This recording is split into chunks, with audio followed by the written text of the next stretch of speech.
बिस्मिल्लाहिर्रहमानिर्रहीम। अस्सलाम वालेकुम नाज़रीन, आप देख रहे हैं 92.8 विद सादिया अफसाल। एक तरफ पंजाब असम्बली में स्पीकर के चुनाव के बाद हम देख रहे हैं कि डिप्टी स्पीकर जो थे दोस्त मज़ारी, उनके खिलाफ तहरीक अदम एतमाद कामयाब हुई और अब डिप्टी स्पीकर जो हैं वो भी पाकिस्तान तहरीक इंसाफ और इत्तेहादी जमातों के बिला मुकाबला मुंतखब हो गए हैं। उनके साथ जो उम्मीदवार थे अपोजिशन की तरफ से, उन्होंने बॉयकॉट किया। और बॉयकॉट इस इलेक्शन का क्यों किया, क्या वजह उन्होंने बताई, वो ये कहते हैं कि हमने क्योंकि स्पीकर का इलेक्शन चैलेंज कर रखा है और जब तक लाहौर हाई कोर्ट से फैसला नहीं आता तब तक हम डिप्टी स्पीकर के इलेक्शन में कैसे हिस्सा ले सकते थे। नून लीग इस हवाले से आपको बताया कि लाहौर हाई कोर्ट जा चुकी है, उस पर एतराज़ात हैं। एतराज़ात उनकी तरफ से ये हैं कि ये जो इलेक्शन है वो सीक्रेट होता है, सीक्रेट बैलेट होता है, तो वहां पर जो पेपर्स थे उस पर सीरियल नंबर लगा दिए गए ताकि ट्रेस किया जा सके कि कौन सा मेंबर जो है वो किसको वोट कर रहा है, और इस वजह से ये एतराज़ात जो हैं नून लीग की तरफ से सामने आ रहे हैं। दूसरी तरफ जो कल एक खबर आई जिस पे हमने कल के प्रोग्राम में बात भी की थी, जो फाइनेंशियल टाइम्स की स्टोरी थी जिसमें पाकिस्तान तहरीक इंसाफ की फॉरेन फंडिंग के हवाले से कुछ चीज़ें दर्ज थी। कल हमने इस पे तफसीली बात की थी, आज भी बात करेंगे, लेकिन उसके मुकाबले में आज ये हुआ कि जिस तरीके से एक इलेक्शन कमीशन पर जोर दिया जा रहा था कि वो इस केस का फैसला जो है वो फौरी तौर पर दें। मरियम साहिबा की एक धमकी भी आई थी कि अगर इसका फैसला नहीं आता तो मैं इलेक्शन कमीशन के बाहर जो है वो एहतजाज करूंगी। आज उस पर फिर जुबैर साहब ने PMLN के उन्होंने प्रेस कॉन्फ्रेंस भी की है। लेकिन पाकिस्तान तहरीक इंसाफ ने एक और काम किया। पाकिस्तान तहरीक इंसाफ ने कहा कि क्योंकि पिछले दिनों ये PDM के तमाम लोग मिले हैं जाकर चीफ इलेक्शन कमिश्नर से और इलेक्शन कमीशन के अराकीन से, तो लिहाजा ये उन्होंने अपने कोड ऑफ कंडक्ट की खिलाफ वर्जी की है। वो इस तरीके से, क्योंकि वो कहते हैं कि जी जो तमाम जजेस का कोड ऑफ कंडक्ट है वही इलेक्शन कमीशन पे, उनके मेंबरान पे लागू होता है। एक चीफ इलेक्शन कमिश्नर जो है वो हाई कोर्ट के जज के बराबर तनख्वाह लेता है। सो अगर पेंडिंग केसेस किसी जज के पड़े हों और वो जाकर किसी मुखालिफ पार्टी से मुलाकातें कर रहा हो तो फिर कोड ऑफ कंडक्ट की वायलेशन होती है। लिहाजा चीफ इलेक्शन कमिश्नर के और उनके अराकीन के खिलाफ हम ये रेफरेंस लेकर आएंगे। ये आज एक बड़ा डिसीजन लिया गया है इनकी तरफ से। इस पे भी बात करेंगे। कुछ और मामलात हैं जिनका जिक्र करेंगे, जैसे कि इलेक्शंस को लेकर कुछ दावे आ रहे हैं और वो दावे शेख रशीद साहब की तरफ से आ रहे हैं, उनमें कितनी सच्चाई है कि जी सब तमाम लोगों का सिवाय फजलुर रहमान के वो कहते हैं कि अक्टूबर में इलेक्शन कराने का इत्तफाक हो गया है। अगर ये सही है तो फिर वो तरीका कार क्या है, वो क्या लाहेअमल है कि जिसके जरिए इलेक्शंस करवा दिए जाएंगे जिस पर सबको एतमाद भी होगा। मुझे इस्लामाबाद स्टूडियो में ज्वाइन कर रहे हैं पाकिस्तान तहरीक इंसाफ के सीनियर रहनुमा डॉक्टर इफ्तिखार दुरानी, बहुत शुक्रिया डॉक्टर साहब। सेनेटर निसार अहमद खोड़ो साहब पाकिस्तान पीपल्स पार्टी के सीनियर रहनुमा हमारे साथ मौजूद हैं, बहुत शुक्रिया आपका भी। और अहमद बिलाल महबूब साहब हमारे साथ मौजूद हैं, सरबरा पिल्टाट, आपका भी शुक्रिया। अहमद बिलाल साहब, आप ही से मैं आगाज़ करना चाहूँगी। सबसे पहले तो ये बताइएगा कि ये जो आज पाकिस्तान तहरीक इंसाफ का फैसला है चीफ इलेक्शन कमिश्नर और उनके मेंबरान के खिलाफ रेफरेंस लाने का, जिसकी ऑब्वियसली उन्होंने तैयारी पे काम शुरू कर भी दिया है, उसकी जो वजह बताई जा रही है वो वजह किस हद तक आप समझते हैं कि मुनासिब है? क्या चीफ इलेक्शन कमिश्नर को, उनके अराकीन को, PDM के इन लोगों से मुलाकात करनी चाहिए थी कि जहां पर वो जाते हैं, मिलते हैं और उनको कहते हैं कि PTI के खिलाफ फॉरेन फंडिंग का फैसला जो है वो जल्द अज जल्द अनाउंस किया जाए? बहुत शुक्रिया। मेरे ख्याल में तो ये किसी कोड ऑफ कंडक्ट की खिलाफ वर्जी नहीं होती, मेरा ख्याल ये है। लेकिन अगर PTI के ख्याल में ये होती है और उन्होंने ये फैसला किया है कि उन्होंने सुप्रीम जुडिशल काउंसिल में रेफरेंस फाइल करना है, तो यही कानूनी तरीका भी है, उनको ज़रूर करना चाहिए। मुझे जहाँ तक याद पड़ता है कि जब सेनेट के ओपन बैलेट का ऐसा मामला था और उसके ऊपर कोर्ट ने एक फैसला दिया था, तो उस मौके पर भी PTI जो उस वक्त गवर्नमेंट में थी, उनका एक पूरा वफ्द जाके मिला था इलेक्शन कमीशन से ये कहने के लिए। फिर उन्होंने बाहर निकल के उसके ऊपर एक प्रेस कॉन्फ्रेंस भी की थी कि ये जो जल्दी से जल्दी आप ओपन बैलेट का इंतज़ाम करें और टेक्नोलॉजी को इस्तेमाल करें। तो ये प्रेसिडेंट्स तो मौजूद है। इलेक्शन कमीशन कोर्ट की तरह नहीं होता जी, उसके पास तो और भी बहुत से मामलात होते हैं। तो लोग अगर ओपनली जाके मिलते हैं, कोई खुफिया मुलाकात नहीं होती, तो फिर ये मेरे ख्याल में कोई खिलाफ वर्जी नहीं है।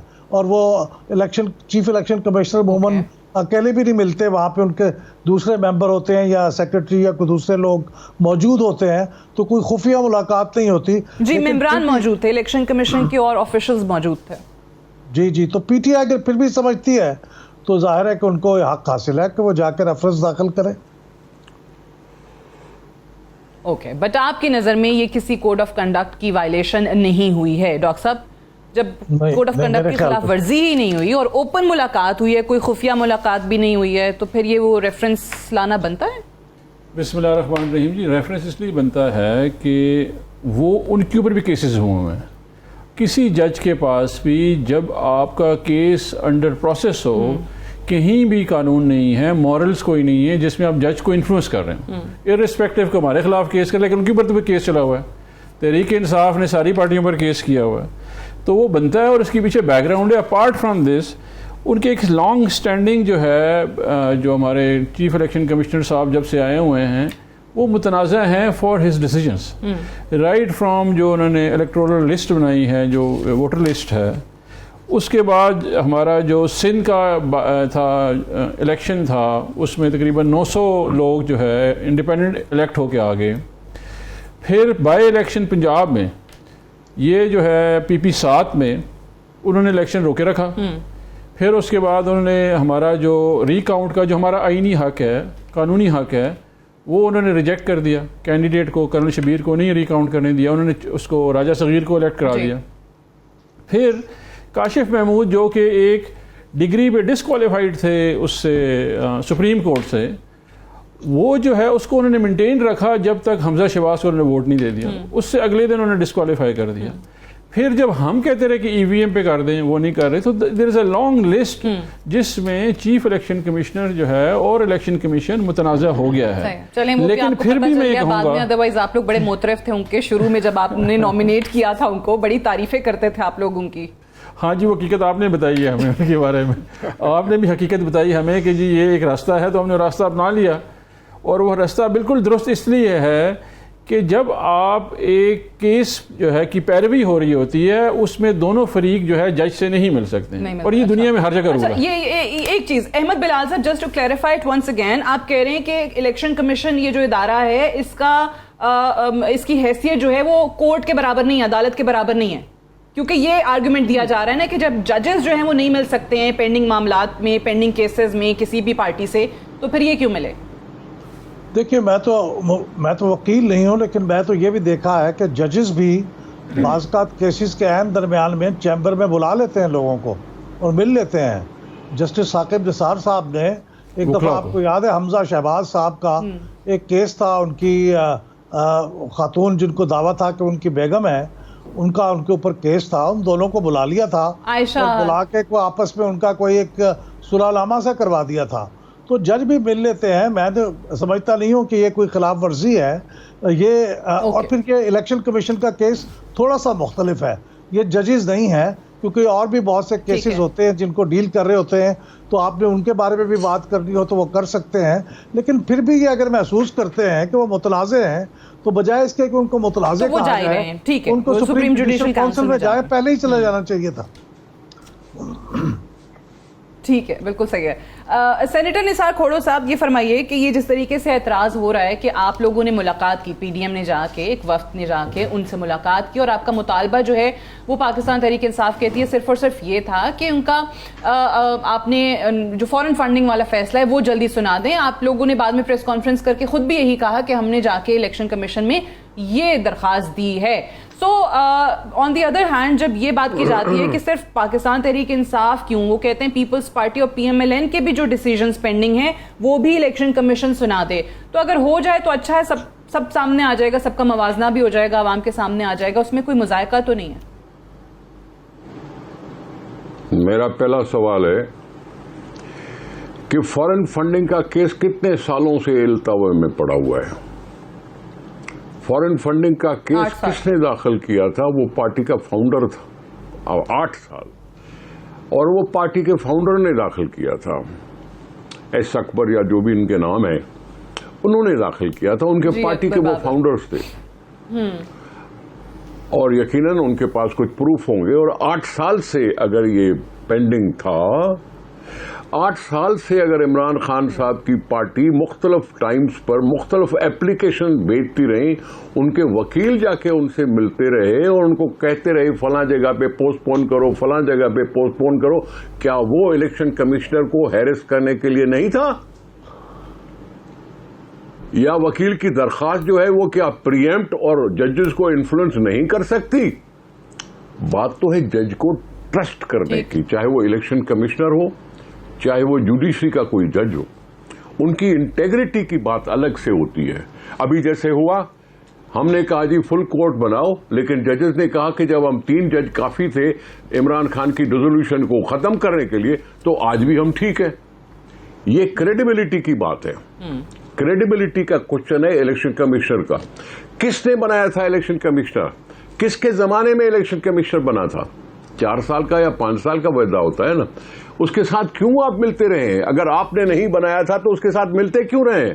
फिर मुझे तो सवाल यह करना है पीटीआई से कि इतने साल तक इस केस को इल्तवा में डाले रखा क्यों? हमने कब कहा पीपुल्स पार्टी ने या पीएमएलएन ने कि हमारी फॉरेन फंडिंग का केस नहीं देखो? हमने एक ही मिनट, मैं तो सिर्फ सवाल ये करता हूं, ये जो भी जुडिशियल रेफरेंस अगर भेज रहे हैं, मैं अहमद बिलाल साहब की बात से मुत्तफिक हूं। ये सिर्फ इसलिए भेज रहे हैं कि वो फैसला न करे।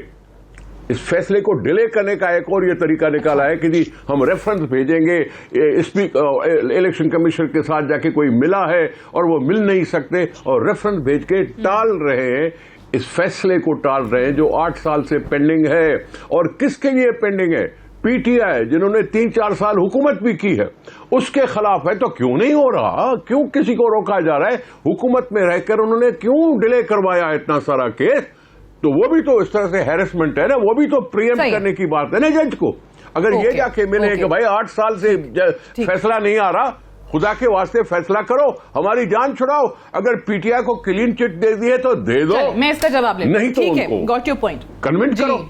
आप कह रहे हैं 8 साल से पेंडिंग है और सिर्फ इसलिए ये रेफरेंस लेकर जा रहे हैं सुप्रीम जुडिशियल काउंसिल ताकि इसको मजीद इल्तवा में ले जाएं, एक डिलेइंग टैक्टिक के तौर पे आप इसको जो है वो यूज कर रहे हैं। अच्छा, वैसे मुझे दुरानी साहब ये बताएं, जी ठीक है मैं जवाब ले लेती हूँ। दुरानी साहब ये बताएं कि क्यों अच्छा है ना, आप कहें कि भाई if there is nothing to hide, अच्छा है जल्दी सुनाओ, जान छोड़ो, आरिया पार करें। आपके सर पे 8 साल से तलवार लटकी हुई, आपको तो खुश होना चाहिए कि सुना दें फैसला। वैसे एक मंतक बनती नहीं थी जो कि खुड़ो साहब ने कही है, क्योंकि अगला चीफ इलेक्शन कमिश्नर आके फैसला सुना सकता है। अच्छा। तो कितना डिले हो सकता है? देखिए जी, ये जो कानून है ना, कानून कहता है कि आपने हर साल ऑडिट स्टेटमेंट ऑफ अकाउंट जमा करानी है, और आपको इलेक्शन का जो सिंबल है, जो जिस तरह हमारे केस में बैट है, पीपल्स पार्टी का तीर है, वो उस वक्त मिलता है जब आप ऑडिट स्टेटमेंट ऑफ अकाउंट जमा कराते हैं। एक साहब जो कि पार्टी के मेंबर थे, जिनको निकाल दिया गया था, वो लेके गए और उन्होंने कहा कि जी इनके पास जो है उन्होंने वर्ड यूज़ किया फॉरेन फंडिंग है। अच्छा, ये लफ्ज़ जो है ये दुरुस्त नहीं है टर्मिनोलॉजी। फॉरेन फंडिंग जो है वो जुल्फ़िकार अली भुट्टो ने यूज़ किया टर्म, वो था नेशनल अवामी पार्टी नैब के अगेंस्ट, जो कि उस वक्त वली खान साहब की पार्टी थी, उनको बैन किया, और वो अभी अवामी नेशनल पार्टी है। उनको फॉरेन फंडिंग हो रही थी। Foreign funding government of Pakistan institute करती है। ये केस जो है 2017 में हनीफ अब्बासी ने हमारे खिलाफ 2 केस की, तो उसमें एक केस ये भी था अकबर एस बाबर वाला। अकबर एस बाबर ने अपने बुग़्ज़ में केस किया, क्योंकि पार्टी से निकल गया था, लेकिन चूंकि हमारा धरना हो गया था, धरने के फ़ौरन बाद नून लीग को पता चला कि इमरान खान का कोई बड़ी चीज़ निकल के आ गई है। पॉलिटिकल फंडिंग जो है पाकिस्तान में सबसे पहले शुरू की पाकिस्तान तहरीक इंसाफ ने, और जितने भी एक्सपेट्रिएट पाकिस्तानी जो कि इमरान खान को उनके सोशल कॉज में सपोर्ट कर रहे थे, वो ही पॉलिटिकल कॉज में सपोर्ट कर रहे थे। सो पहली दफ़ा पॉलिटिकल मैनेजमेंट एंड फाइनेंसिंग का कॉन्सेप्ट आया, और उस कॉन्सेप्ट में स्पेशली अमेरिका में फॉरेन एजेंट रजिस्ट्रेशन एक्ट है, जिसके तहत खोड़ो साहब की पार्टी ने मार्क सीगल को हायर किया हुआ था। खोड़ो साहब की पार्टी ने, मैंने जमा ये दिखाया हुआ है इनके अकाउंट में, इनके अकाउंट्स में एम्बेसी ऑफ पाकिस्तान से पैसे आ रहे थे, क्योंकि वो स्टेट डिपार्टमेंट के पैसे थे जो उनको आ रहे थे इनके अकाउंट्स में। ये आप दिखा भी सकते हैं, मैंने आपसे शेयर किया हुआ है, बिल्कुल वो दिखा देते हैं। इसी तरह 2016 में जब ये पैनामा चल रहा था, तो नून लीग के ऊपर उस वक्त जस्टिस खोसा ने कहा था कि जी ये जो है अकाउंट मनी लॉन्ड्रिंग के लिए यूज़ हुआ है, ब्लैक मनी वाइट किया गया, उसमें से वो 140 मिलियन जो है 14 करोड़ रुपया वो ट्रांसफ़र हुआ बायर और वापस आया हुआ है। ये अकाउंट इस तरह के हैं। अच्छा, हमें इतराज़ किया था कि ये पास्ट एंड क्लोज ट्रांजैक्शन है, आप नहीं कर सकते, और वो भी एक मुनर्रिफ पार्टी मेंबर से जिसको निकाल दिया गया है। ये हमारा ऑब्जेक्टिव था। या तो हम इलेक्शन सिंबल अनाउंस ना करते, जब आपको जमा कराया आप चेक कर लेते। पहले हम इस पे गए क्योंकि 2014 धरने के बाद ये पोलिटिसाइज हो गया था। पहले तो पूछ नहीं रहा था इलेक्शन कमीशन, क्योंकि इलेक्शन कमीशन के पास ये कोई भी ऐसी अनॉमली नहीं थी। 2016 में जब पैनामा आया, इसको पुश कर दिया गया, फिर ये सुप्रीम कोर्ट चला गया। तो इस तरह इन लोगों को पता चला कि इस तरह का एक केस है जिसमें आ गया। अच्छा, लेकिन देखिए अब जिस तरह से ये आर्टिकल आया है, कल जो फाइनेंशियल टाइम्स में लिखा गया है, उसमें एक यूएई मिनिस्टर का भी जिक्र है कि उनको पता नहीं था शेख नाहयान अल मुबारक को 2 मिलियन पाउंड्स उन्होंने दिए थे उस क्रिकेट मैच में, जिसमें से 1.2 मिलियन जो हैं पाउंड्स वो यहाँ पाकिस्तान तहरीक इंसाफ के अकाउंट में आ गए थे। तो ये बहुत सारी चीज़ें आ रही हैं और आज बार बार सब कह रहे हैं कि भाई अगर आप कहते हैं कि स्टोरी गलत है तो फिर जाएं उनको सू कर दें। हम तो कह रहे हैं स्टोरी ठीक है, इसलिए कि उसमें बैंकिंग चैनल्स नहीं का जिक्र हो गया, उसमें लिखा हुआ है कि 2 मिलियन हमें डोनेशन मिली है और PMLN को उन्होंने 2 मिलियन ब्राइब किया हुआ है, 2 मिलियन पाउंड ब्राइब किया हुआ है। हम तो कह रहे हैं ब्राइब किया हुआ है। अच्छा, अबराज और आरिफ नकवी जो है उसके बाद सिविल केस इंस्टीट्यूट हुए हैं उधर जो है। दूसरी बात यह है कि हमें तो बैंकिंग चैनल से ट्रांसफर हुआ। ठीक है। तीसरी बात यह है कि अबराज आरिफ नकवी साहब ने हमें एफिडेविट दिया हुआ है, कोई इलीगैलिटी नहीं है। अच्छा, आरिफ नकवी साहब जो IBA को भी फंड करते हैं, इधर अमन फाउंडेशन को भी फंड करते हैं, तो वो तो सोर्स ऑफ इनकम आ रहा है एक पाकिस्तानी से। फॉरेन फंडिंग, कोई एक्सपेट्रिएट पाकिस्तानी जिसके पास नए कॉप है वो फॉरेन फंडिंग नहीं होती। फॉरेन फंडिंग का मतलब है किसी एजेंसी ने आपको फंड किया हुआ है। तो फॉरेन फंडिंग आप कहते हैं कि इसको फॉरेन फंडिंग कहना जो है वो गलत है। बाहर से पैसे आ रहे हैं, पाकिस्तानी वहां से भिजवा रहे हैं, आप ये कहते हैं। मैं जरा अहमद बिलाल मुकम्मल कर लें, फिर मैं उनसे भी पूछूं। 2017 में साकिब निसार साहब ने अपनी जजमेंट में बोला हुआ है कि ये प्रोहिबिटेड फंडिंग केसेस है, और इसका नतीजा क्या है जी? ये सब पॉलिटिकल पार्टी को बताना चाहिए। उसका नतीजा ये है, अगर कोई इस्टेब्लिश हो गया कि किसी ने हमें पैसे दिए हुए हैं, वो पैसे आपसे लेके सरकारी खजाने में जमा कर दीजिए। इस गुब्बारे में टोटल हवा इतनी अगर कोई निकला। लेकिन मुझे यकीन है कि पीपल्स पार्टी जो कि स्टेट डिपार्टमेंट से पैसे लिए हुए हैं और PMLN जिन्होंने मनी लॉन्ड्रिंग के लिए यूज किया हुआ है, उनके खिलाफ चलें। वो तो ये पीपल्स पार्टी का तो जवाब ऑब्वियसली खोड़ो साहब देंगे, लेकिन अहमद बिलाल साहब आपको क्या लग रहा है जो अभी दुरानी साहब ने बात की है, आपने आई एम श्योर ये केस देखा भी है, इसमें ये फॉरेन फंडिंग वाला मामला इतना ही है जितना वो बता रहे हैं? और जो कल फाइनेंशियल टाइम्स की स्टोरी है, जो भी चीज़ें वो कहते हैं कि उसमें लिखी गई हैं कि ऑलरेडी हम तो इलेक्शन कमीशन में जमा करवा चुके हैं, हमारे बैंकिंग चैनल्स यूज़ हुए हैं, बैंक अकाउंट्स में पैसे आए हैं और सब जो है वो ऑन रिकॉर्ड है। आपकी नज़र में ये केस वाकई इतना सादा है? देखिए, PTI पाकिस्तान इस वक्त सबसे बड़ी पॉलिटिकल पार्टी है और मेरी तो दिली दुआ है कि ये बिल्कुल बिनोबंद ऐसे सही हों और यही प्रूव हो जाए। अहमद बिलाल साहब आपको जी थोड़ी सी ऑडियो अहमद बिलाल साहब की प्लीज बढ़ा दें। जी अहमद बिलाल साहब कंटिन्यू कीजिएगा। पार्टी है, मेरी तो दुआ ये है वो सही हो जाए और PTI के ऊपर जो तमाम इल्ज़ामात हैं वो गलत साबित हो जाए, क्योंकि पाकिस्तान की इतनी बड़ी पॉलिटिकल पार्टी को अंडर क्लाउड आना ये पाकिस्तान की सियासत के लिए भी अच्छा नहीं है। लेकिन इनकी जो बहुत सी बातें इन्होंने फरमाई हैं वो इससे पहले दरमियान में चैलेंज करते रहे हैं कोर्ट्स में जाके। मिसाल के तौर से अकबर एस बाबर मुस्ताफ़ी हो चुके हैं, वो तो मेंबर ही नहीं है, तो कोर्ट ने इनकी बात नहीं मानी थी, तो उनको अभी भी मेंबर वो तस्लीम करते हैं। तो कई चीज़ें ऐसी हैं, इसलिए मेरे ख्याल में ये चूँकि तफसील से 8 साल में ये बातें डिबेट हो चुकी हैं, आर्ग्यू हो चुकी हैं, बड़े काबिल वकील जैसे मंसूर अनवर साहब जो हैं, वो भी अनवर मंसूर साहब भी मौजूद थे, वो इनके वकील थे और भी बहुत अच्छे वकला रहे हैं। तो अब ये जो फैसला आएगा तो मेरे ख्याल है उसमें चीज़ें क्लैरिफाई हो जाएंगी, क्लियर हो जाएंगी, और उसके नतीजे में जो फॉरेन एडेड या प्रोहिबिटेड फंडिंग, ये मामला भी क्लियर हो जाएगा कि क्या वो फॉरेन एडेड की डेफिनेशन में आते हैं, नहीं आते हैं, खुदा करे वो ना हो। और इसी तरह से फिर बाकी दूसरी पार्टियां जो है, जब उनका केस भी आए तो उस वक्त उसका भी फैसला आ जाए। सुप्रीम कोर्ट का खुद का डिसीजन है वो सुप्रीम कोर्ट का वो डिसीजन एप्लीकेबल नहीं है यहाँ पे। ये तो अभी फंडिंग से पता चलेगा अच्छा। कि अगर आपको किसी फॉरेन एंटिटी ने फंड किया या नहीं किया। अगर मिसाल के तौर से ये क्वेश्चनेबल है, मैं करेक्ट कर देता हूँ, डिबेटेबल है। अब मेरी बात तो सुनो, मैं अहमद बिलाल साहब को करेक्ट कर देता हूँ इसके ऊपर। मुझे गलती तो कर लेने मैं आपको करेक्ट कर देता हूँ ना, क्योंकि मैं इस केस पे था। गलती करने से पहले करेक्शन कर देंगे आप। मुझे गलती तो कर लेने दे, फिर करेक्शन कर। हाँ जी, आपने गलती कर दी है जी, ओके। हाँ, मुझे इजाजत दे केस जो है वो इंडिविजुअल इंस्टीट्यूट कर लेने दे, मैं बात तो कर लूं। भाई बात ये है चले, मुझे होगी है ना, मैं बता रहा हूँ। चले आप बात माजरत आप दोनों से। आप अहमद बिलाल साहब, मुझे ब्रेक के लिए कहा जा रहा है बार बार, आप ब्रेक से वापस आके गलती कर लीजिएगा, फिर दुरानी साहब ब्रेक से वापस आके तस्दीक कर देंगे। एक ब्रेक लेने दीजिए, ब्रेक से वापस आके डिस्कशन को कंटिन्यू रखेंगे। Stay tuned.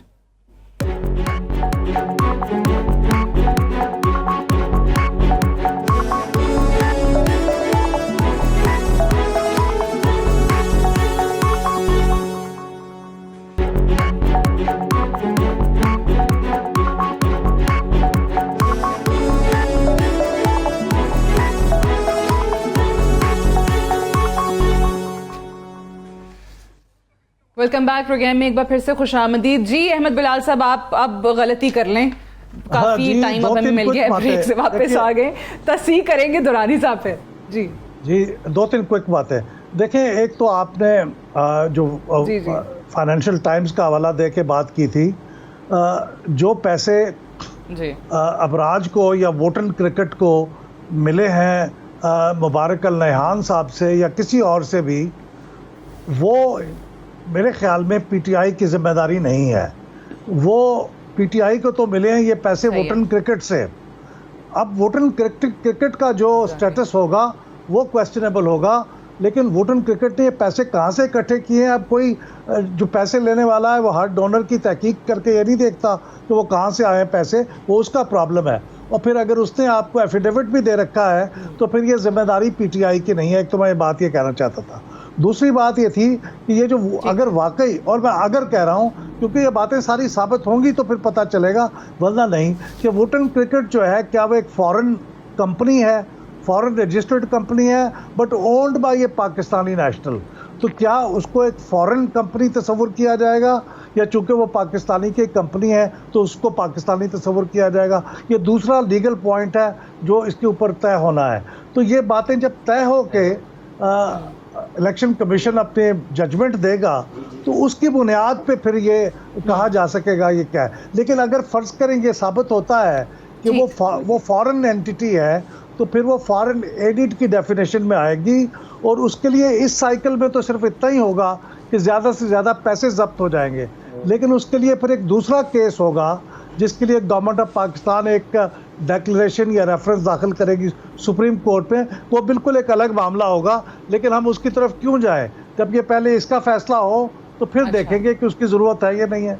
बहुत शुक्रिया। अच्छा, वो यानी पाबंदी लगाने वाली किसी चीज, किसी वो एक अलग फेज है, वो फिर गवर्नमेंट ऑफ पाकिस्तान नहीं कर सकती है, अलग फेज है। ठीक है, अच्छा मैं क्विकली पहले खोड़ो सब जरा जवाब दे दीजिए, फिर दुरानी सबसे इकट्ठा ही इस पे बात कर लेंगे। इन्होंने एक आपके हवाले से ये बात की है, उन्होंने कहा जी पीपल्स पार्टी भी तो स्टेट डिपार्टमेंट का, यूएसए स्टेट डिपार्टमेंट से जो फंडिंग आ रही है उसका जवाब नहीं दे पा रही है, और जो आपने बात की थी उस पर वो कहते हैं अगला चीफ इलेक्शन कमिश्नर आएगा वो फैसला सुना देगा, तो उसमें क्या मसला है? मुझे तो पहले सवाल ये है कि अगला इलेक्शन कमिश्नर क्यों? क्या आप जस्टिफाइड हैं कि हम कहें कि चीफ जस्टिस ऑफ पाकिस्तान चला जाए, फिर दूसरा चीफ जस्टिस आए और फिर वो आइन की तशरीह करे?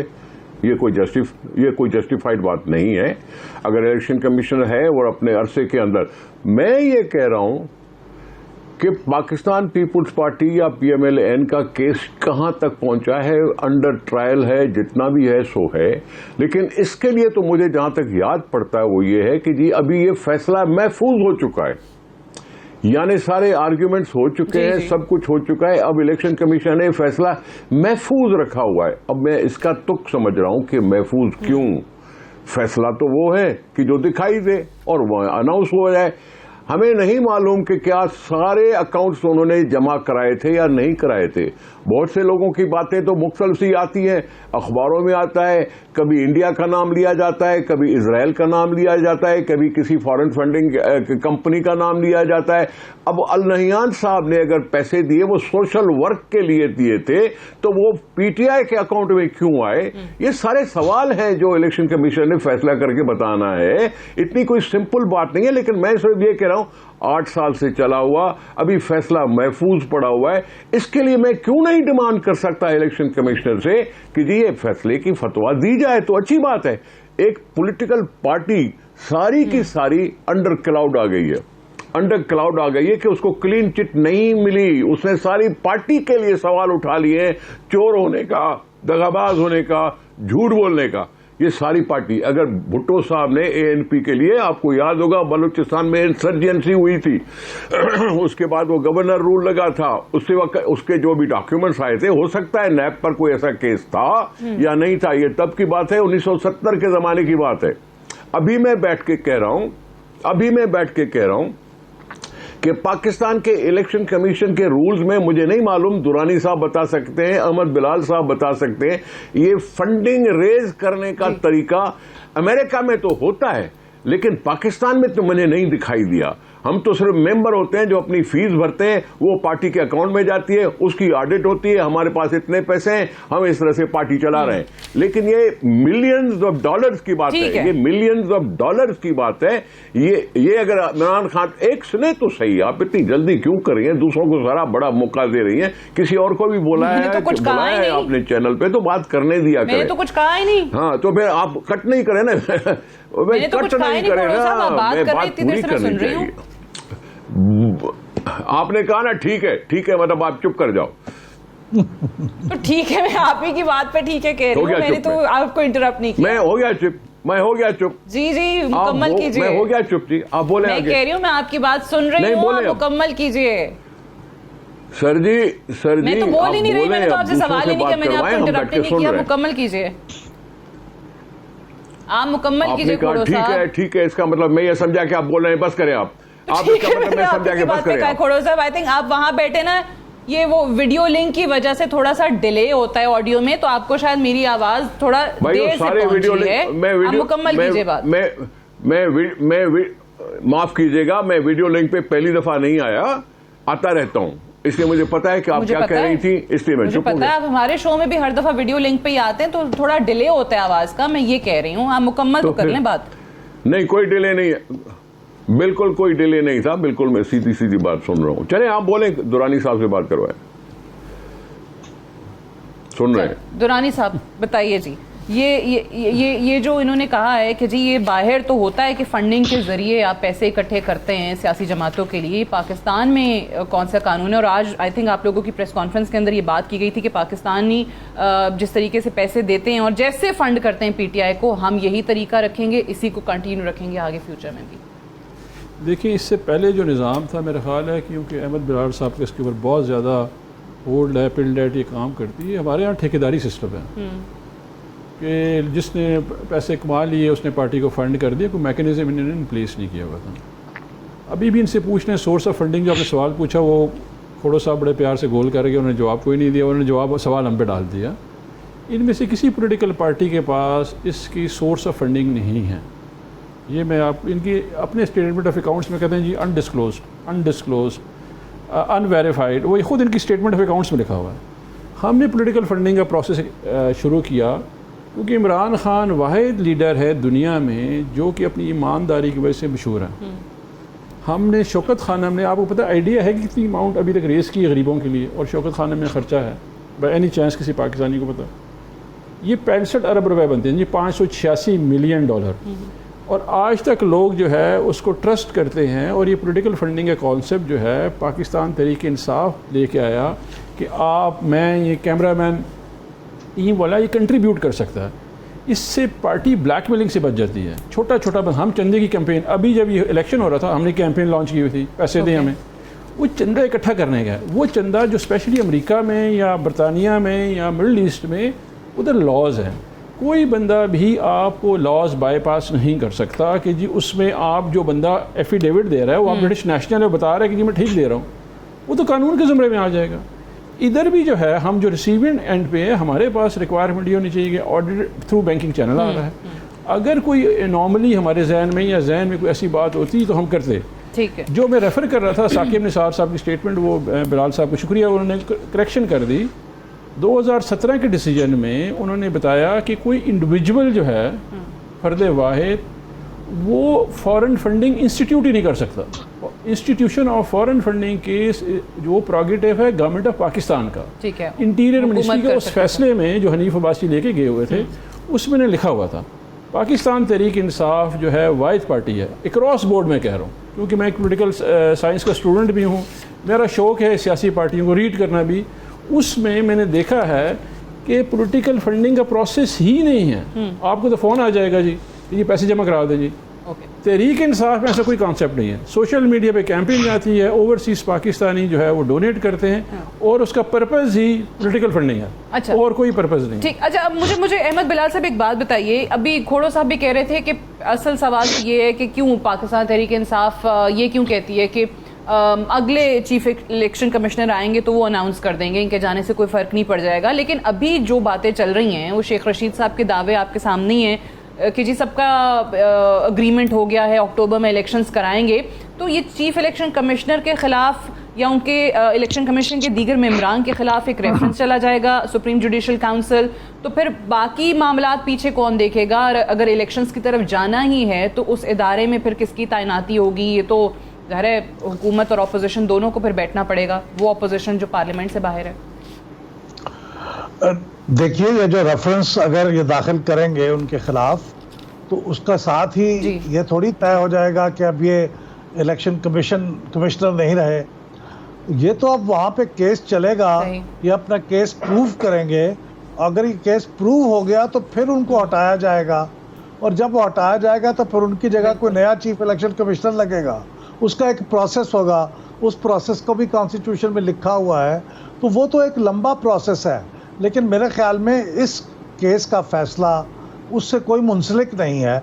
ये अगर महफूज हो चुका है, वो महफूज इसलिए करते हैं कि आपने तहरीर करना होता है फैसला, तो तहरीर कर चुके हैं आप, इतना अरसा हो गया है, अब आपने तहरीर कर लिया है तो उसको अनाउंस कर दें।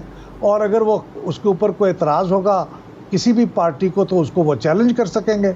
लेकिन यह भी फैसला जो होगा वो चीफ इलेक्शन कमिश्नर साहब अकेला नहीं कर सकेंगे, उनके साथ आपको मालूम है 2 दूसरे मेंबर भी थे, तो एक जॉइंट फैसला होगा, या फिर अगर किसी का इख्तलाफ होगा तो उसको भी जाहिर किया जाएगा।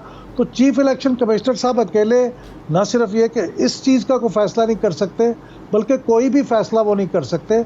अब तो इलेक्शन कमीशन में चूँकि 5 मेंबर पूरे हैं, तो जब सब लोग वोट दे देंगे, 5 लोग वोट देंगे तो मेजॉरिटी से फैसला होगा।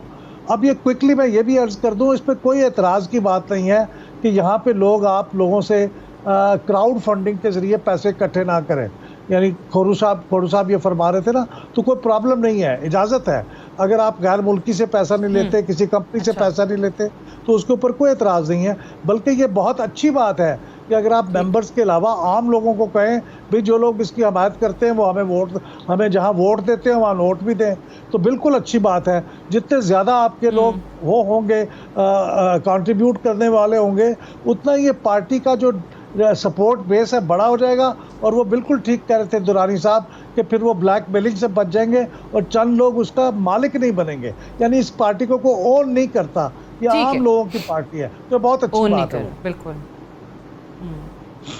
ठीक। अच्छा, ये जो आप कह रहे हैं ऑब्वियसली जो रेफरेंस जाएगा तो उस पर तो फिर पूरा केस सुना जाएगा, समाअत होगी, देखेंगे कि वाकई वो जो रेफरेंस है वो सही है उनके ख़िलाफ़ या नहीं है। फिर अगर तब तक तो काम करते रहेंगे मेंबरान भी और खुद चीफ इलेक्शन कमिश्नर भी।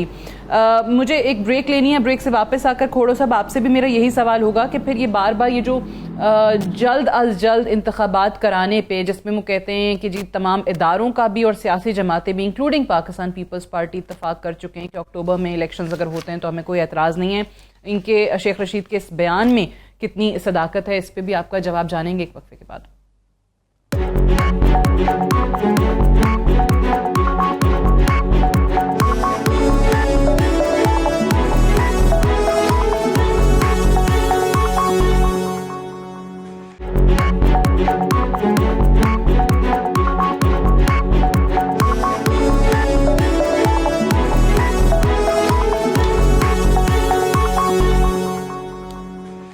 वेलकम बैक प्रोग्राम में एक बार फिर से खुश आमदीद। खोड़ो साहब, ये बताइए कि अक्टूबर में इलेक्शंस होने पर आपको अब कोई एतराज़ नहीं है क्या?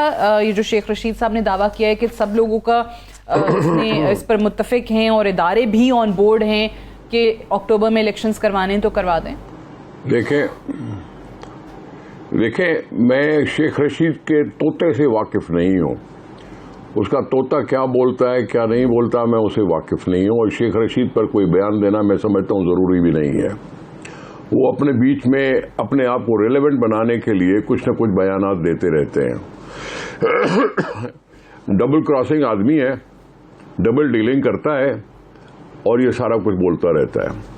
मैं मानता हूँ उसको जो स्टेटमेंट आती है, जो प्रेस रिलीज निकलता है, कैबिनेट का हो, असेंबली का हो, उसका मौक़िफ़ क्या है क्या नहीं है, मैं उस पे चलता हूँ। पॉलिटिकल पार्टी लीडर्स के बयानात पे चलता हूँ, मैं अंदरूनी गुफ्तगुओं पे नहीं चलता हूँ। मैं पाकिस्तान की सियासत को इससे निकालना चाहता हूँ कि इस्लामाबाद को खामखा इस अफवाह साजी की फैक्ट्री बनाया जाए। ये अफवाह साजी शेख रशीद को सूट करती होगी लेकिन पाकिस्तान के अवाम को सूट नहीं करती। इस लिहाज से इस पर बात करना मुझे नहीं लगता कि कोई ज़रूरी है। हुकूमत अगर कहेगी, देखे बात सुने, हुकूमत ने क्या कहा, हमने पाकिस्तान के लिए बड़े सख्त फैसले किए हैं, हमें अनपॉपुलर डिसीजन करने पड़े सिर्फ इस वजह से कि हम पाकिस्तान को डिफॉल्ट से बचाएं। IMF से बातें अपनी जगह पे चल रही हैं, मेरे पाकिस्तान के लोगों का मसला है महंगाई, बेरोजगारी। ये इस तरह से इस बयानात से अगली इलेक्शन के बाद भी क्या हल है इमरान खान के पास या किसी और के पास, कैसे खत्म करेंगे? टाइम से ही खत्म होगा ना, एक दिन में तो कोई खत्म नहीं होगा। इमरान खान को अगर ये महंगाई खत्म करनी थी तो 4 साल पे उन्होंने बढ़ाई क्यों? 4 साल तक उसने बढ़ाते क्यों रहा? हर हफ्ते क्यों बयान देता रहा? तो ये बात नहीं है, खामखा बात करने की बात है कि जी इलेक्शन करवाओ। ये सारी चीजें हैं उस सारी अपने से प्रेशर हटाने के लिए ऑफेंसिव बनकर किसी और पर हमला करना, हमले करने की बात मैं नहीं समझता। असेंबली का टाइम है, जो 5 साल होता है, 5 साल पूरे होंगे, अल्लाह करेगा इलेक्शन हो जाएंगे। लेकिन हमें क्यों डर लगे इलेक्शन करने से? जी पूरे हैं, यही बयान है हुकूमत का, यही बयान है PDM का, यही बयान है सारे। अल्लाह करेगा जी। जबकि देखे बात सुने, अगर अच्छा, आपने भी जो महंगाई की बात की, आज ही उस पे इमरान खान साहब ने एक ट्वीट किया है, तो सही, वो कहते हैं 8 मार्च 2022 को जब ये भाई मैंने क्या जी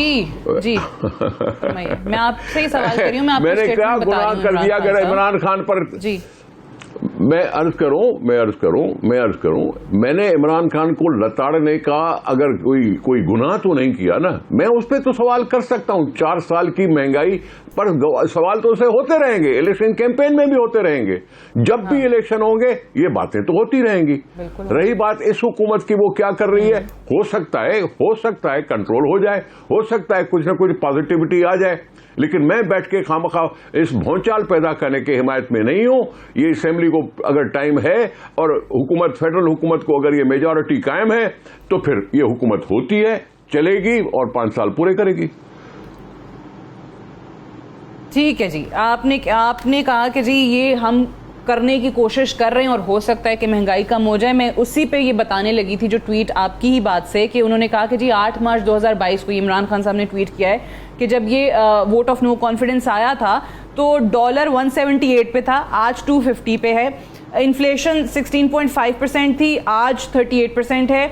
और वो कहते हैं कि जी ये इम्पोर्टेड गवर्नमेंट, जो नाम उन्होंने दिया हुआ है आप लोगों की हुकूमत को, कि वो इनकॉम्पिटेंट भी है। Question is who is responsible for this? रानी साहब, आपने खोड़ो साहब से सुन लिया है कि जी रिस्पांसिबल। जी फरमाइए, जी आप दे दीजिए जवाब दूं ना। देखे, आपने कहा कि जी देखे, मैं आपसे करेक्शन करना चाहता हूं। जब इमरान खान पर नो कॉन्फिडेंस आ रहा था उस वक्त डॉलर 192 रुपए था, 192 रुपए था। शहबाज शरीफ ने जिस दिन ओथ उठाया उस दिन 8 रुपए कम हुआ था, ठीक है।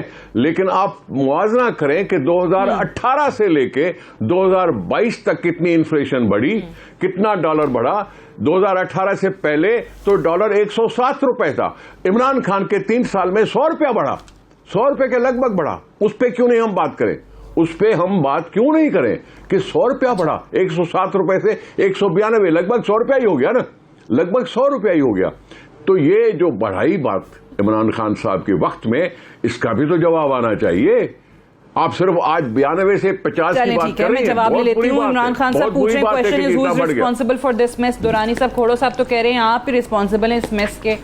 इतनी सारी चीजें उन्होंने बता दी हैं आपको, देख लें डॉलर का क्या। कैलकुलेशन पसंद आई है, वैसे सबसे अच्छी कैलकुलेशन थी उनकी। देखें जी, 2018 में जब हमें हुकूमत मिली, उस वक्त जो है जितनी भी इंटरनेशनल फाइनेंशियल एजेंसीज थी, उन्होंने पाकिस्तान को नेगेटिव रेटिंग दे दी। ये मुस्बत ग्रोथ में नहीं है और ये मुस्बत मुल्क नहीं है जहाँ पे इन्वेस्ट किया जाता है। 2018 में जब आए तो सबसे बड़ा हमारे पास डेफिसिट था पाकिस्तान में, और हमने 22 अरब डॉलर जो था ट्रेड डेफिसिट जो था, हमने वो रखा, हमने करंट अकाउंट डेफिसिट मेंटेन किया हुआ था। उसको फाइट करते ही जब हम निकले तो आगे दुनिया भर में 100 साल बाद ऐसी कोई वबा आती है तो कोविड आ गया। जैसे ही कोविड से हम निकले तो हम एक दफ़ा 4.8 पे थे और दूसरी दफ़ा 6% ग्रोथ जो है, जो कि इकनॉमिक सर्वे ऑफ पाकिस्तान, जो कि खोड़ो साहब की एलाइड पार्टी है, उनके फाइनेंस मिनिस्टर ने 2022 मार्च में लॉन्च, अप्रैल में लॉन्च किया before budget. Economic survey of Pakistan कहता है कि ये 6% ग्रोथ पे थे। 10 अप्रैल तक ये पाकिस्तान बिल्कुल ठीक था, 9 अप्रैल तक। 10 अप्रैल पे ये जब जैसे ये नाजिल हुए हमारे ऊपर, इस मुल्क का जो है वो एक जिसे कहते हैं कि बुरा हाल हो गया हर तरीके से। वही इकनॉमिक सर्वे कहता है कि जी 25 साल का जो रिकॉर्ड है बड़ी सनतों की पैदावार में, वो हमारी हुकूमत ने तोड़ा, तहरीक इंसाफ। फिर उसी को में कहता है कि सनतों की पैदावार में 25 साल रिकॉर्ड फिर तहरीक इंसाफ हुकूमत तोड़ा। 25 साल रिकॉर्ड जो 4.4% है एग्रीकल्चर ग्रोथ हुई, ये वही इकनॉमिक सर्वे कहता है। अच्छा, अभी जब आप आके मिसमैनेज करते हैं, क्योंकि आपका टोटल एजेंडा जो था, ये जो रजीम आई है उसका एजेंडा ये था NRO2 लेना। अच्छा, उनका टोटल एजेंडा ये था, उनके इंटरेस्ट में नहीं था मैनेजमेंट करना। ये कहते पॉलिटिकल कॉस्ट हमने पेयर की है, हमने ये कर दिया है, तो क्यों किए ना करते ना जी।